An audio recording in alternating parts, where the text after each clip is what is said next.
This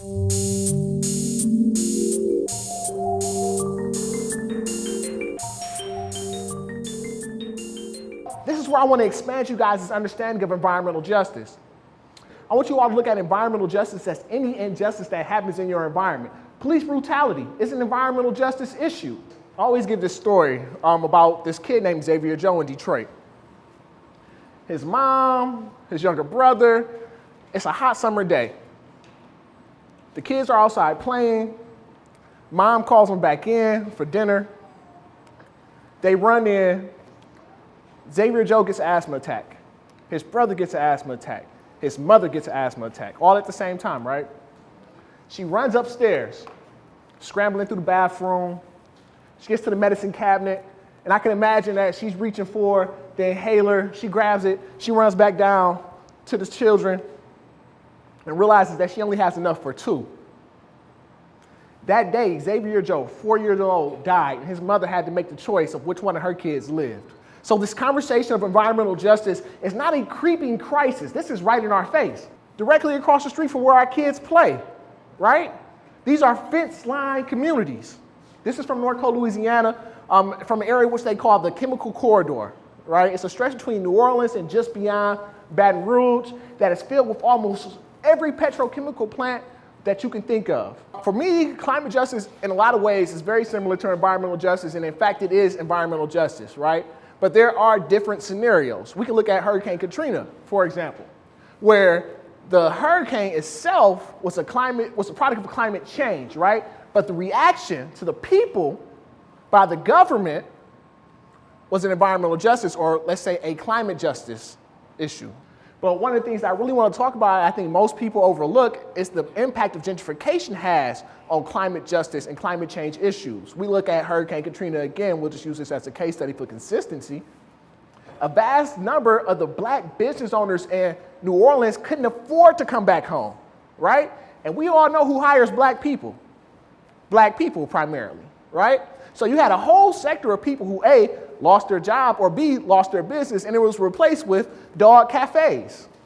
1980s, Warren County, North Carolina, it was coined by Dr. Robert D. Buller and Dr. Charles Lee. These individuals literally laid their life down on the line to stop these dump trucks from dumping in their neighborhoods, right? They were unsuccessful. I say environmental justice started when slavery started, right? So when we look at what kind of the issues that encompass environmental justice, we look at, number one, the occupational aspect of it, right? We can look at access to fresh foods. We know that slaves got the scraps. They got the most unhealthy and the worst parts of the meat, right? So what does it look like in Canada? I'm gonna take you guys back to Nova Scotia, Africville. Anybody familiar with Africville in Nova Scotia? We got some people that are familiar with it. Really quick, Africville was a piece of land that freed slaves and escaped slaves had settled in, right? During Halifax's industrial revolution, or their industrial bloom, the people in Halifax needed somewhere to dump their trash. The closest place that seemed to be suitable for their needs also happened to be the black place, right? But the relationship between Detroit and Toronto, Detroit and Canada is a tragic one, right? There's no romance involved with it. There was a gentleman here 2 years ago, owns a business called CanFlow.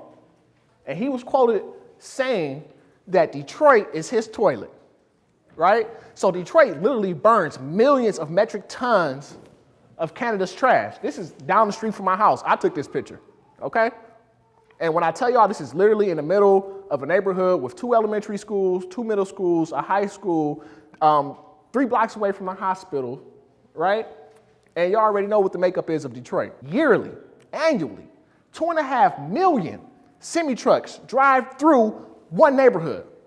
The edge of this bridge that it takes you when you go through Detroit, you're going through what we call Southwest Detroit, Mexican Village.